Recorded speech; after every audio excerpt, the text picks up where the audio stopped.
Well, welcome aboard Sailing Vessel Tapatya.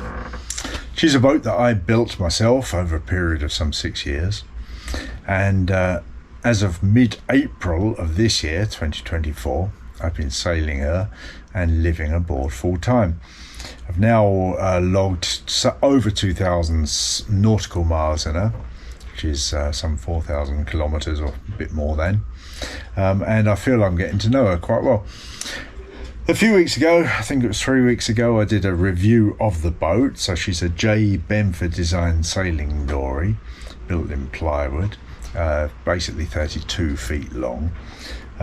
So that you can watch if you're interested in knowing about the boat. But as a result of that review, a couple of questions came up, and one I thought was particularly interesting and I want to address now. And that question was, how do we keep the mattresses, the cushions in the V berth and the quarter berth where my daughter Hazel and my other daughter Elizabeth in the sea trials were sleeping, the V berths where I sleep, how do we keep the cushions there dry and not suffering from condensation and rot through that? Because as you may know, it's a common thing with boat cushions that if you lay them on a solid plywood or a solid base of any sort, that during the night your body sweats and that sinks down through the cushion and it causes the bottom of the mattress cover to rot away. The foam gets mould in it and the bottom rots away, and that obviously is not very desirable. So we'll have a look at how I've dealt with that. There are a few approaches to it, and as I say, I'm going to show you the way I've done it. So here's the V berth. I think I'd better have a quick tidy up, and when I strip the mattresses out, this is what you've got to see. So it's just 1/2-inch plywood boards, painted. Looks like the top really would benefit from a new coat of paint. I suspect they were mucky when I put them in, but that's the way it is. Just lift out boards, water tanks under the first one, 200 litres of water,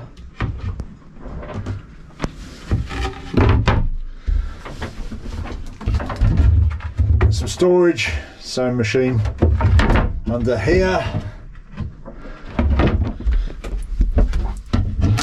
and more stowage. So simply ply boards with finger holes. The boards themselves completely solid, no air holes in them. Now some people like to put a lot of air holes in these boards, which will also help the air circulation under the mattress, but which also has the potential disadvantage of allowing a lot of dust and things to fall down into there and then down into the bilge, and that's something that I'm quite careful about. I really try to stop collections of dust and muck and wood chippings and whatever down in my bilge. So I didn't want to perforate those boards full of holes, but the approach I've gone for is this, and here we have it, this underlay, mattress underlay. It's very, very simple. It's 1 centimetre thick, 3/8 of an inch roughly, and you see it's sort of a double-sided netting, and it apparently has a compressive strength of it will carry 1 ton per square metre, so it will carry a significant load. And you simply cut it the shape. You can see where I marked it with a marker pen. Cut it to shape with scissors, cuts easily, and lay it out underneath your cushions. Let's put it out. And there is one side laid in there, and you simply, as I say, cut it with scissors. Don't need to be stunningly accurate with the cutting, and mattresses lay on top of that. So it's got really good compressive strength, and it allows this air circulation underneath the mattress. Now let me show you the bottom of the mattress, and there you have it. This is the underside of the mattress after 4 months, a bit over 4 months of sleeping on this boat every night, and as you can tell, it's completely dry. There's absolutely no moisture there, no mould, no mildew, nothing. It's perfect. And so this underlay material works brilliantly, and it's so simple. There are all sorts of systems available, and this I say, it's reasonably cheap, it's easy to cut the shape, it works perfectly. I can't recommend it enough. It really is a very, very good product. If you like these sort of product reviews, please consider hitting the subscribe button and giving us a thumbs up. As I've said before, these reviews are completely independent. There is absolutely no corporate sponsorship of any sort taking place. We are of course supported by the lovely people on Patreon who support the channel, or via paypal.me, and if you'd like to chip a little bit in, show your appreciation, you know how to do it. I certainly hope to do a lot more of these product reviews, one small one a week maybe, or most weeks get something in. But of course the main purpose of this boat is for us to travel, and we're heading down towards Portugal. The goal is to get to the very south of Portugal, certainly this year. We'll see if we go further, but certainly the south of Portugal this year, and we need to push on to do that. However, it needs to be said that we also need to have a look around the places that we arrive at on the way.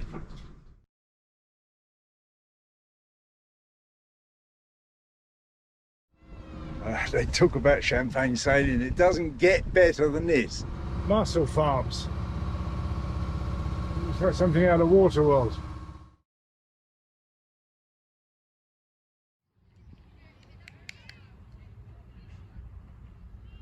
Low tide.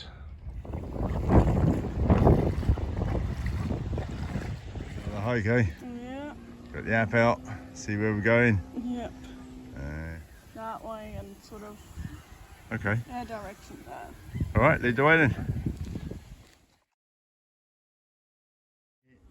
What do you think? Hardest walk in history. No, I'm just walking history. I don't think anyone's ever done a harder walk than this. It was, yeah, well, it was quite warm, wasn't it, let's be honest. Yeah.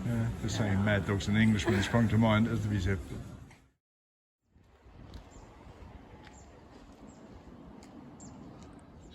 Voorsteden is the key. Alright. We're here. And then what's going on, Hazel? Well, we are They're going following that pink dotty trail there, and up then the hill, up to this mountain up here. to the peak there, the summit. Yeah, and then we're taking the green Taking line the green back. one round and back down again. Yeah, should Well, be that's really going to be a good. cool walk, isn't it, eh? Yeah. Yeah, look forward to it. Yeah. It's already getting Yeah, warm though. Yeah. Up the top of that hill. Oof, that's going to be a cool one. Or a hot one. Yeah. There's a lot of self-sufficiency stuff going on here. Around about, nice vegetable gardens. Lovely, isn't it? It's really cool. Yeah. I see grapes on trellises there. Stepping stones. Oh, it's a lot bigger than I thought. I thought it was just one little stream, but it's quite a big river actually, big-ish. Oh yeah, this is lovely. How beautiful. Yeah.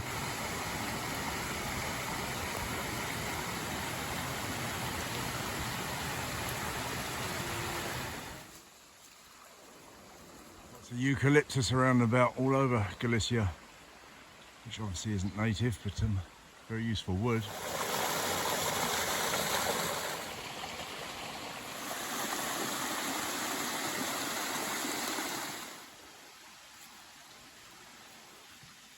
Beautiful, isn't it? It's so gorgeous. That's a great walk. There's some dragonfly things here.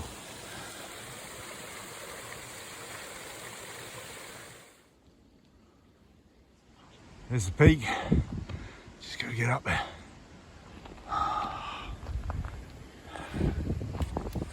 All good? Yeah. Brilliant, I am isn't it? enjoying it. It's fantastic.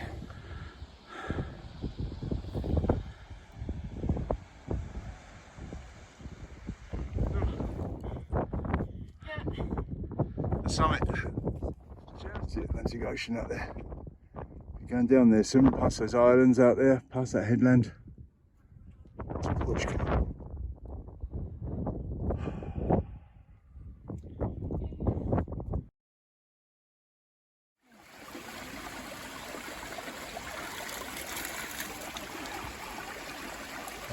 feels good, doesn't it? Yeah, it's heaven, isn't it? So just doing a short one today, just changing anchorage in this rear. What a glorious day.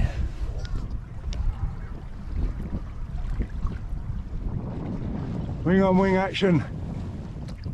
Doesn't that look cool? Flying along. And a bit of windward work. You'll see Hazel on that little camera, but the 2 junks going to windward. So do not let anybody ever tell you they don't. Might not be the best. But yeah, we're working to windward and going very well, really.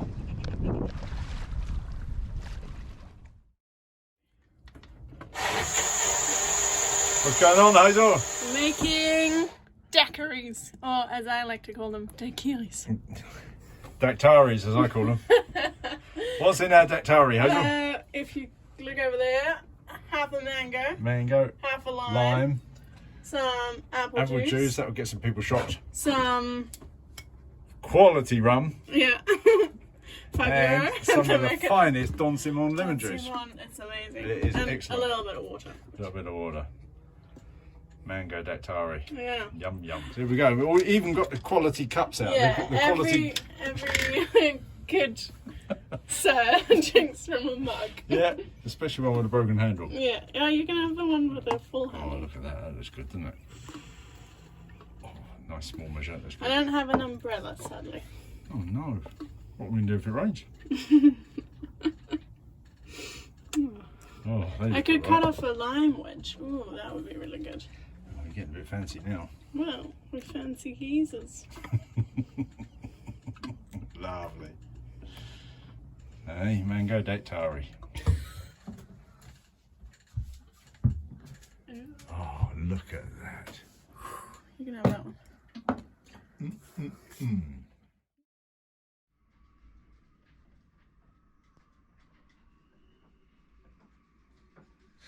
Well, I've got a bit of clearing up to do. Put all that lot back together again. But that's it for this week. Next week, exciting stuff. We should be heading down to Portugal, all being well. Leaving Spain, crossing the border into Portugal, putting up a new courtesy flag, getting into a new country, new language, new culture, new food, all that excitement.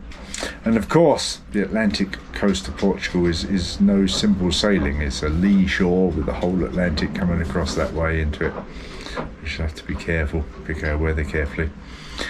And equally, of course, the south, particularly the south of Portugal, is getting into the orca zone, where we will need to be particularly careful. All the advice says to stay in under 20 metres of water depth, and we will certainly be doing that and working our way through there carefully. But that's all in the future. We'll head to Portugal next week. Thank you for watching. See you then. Bye.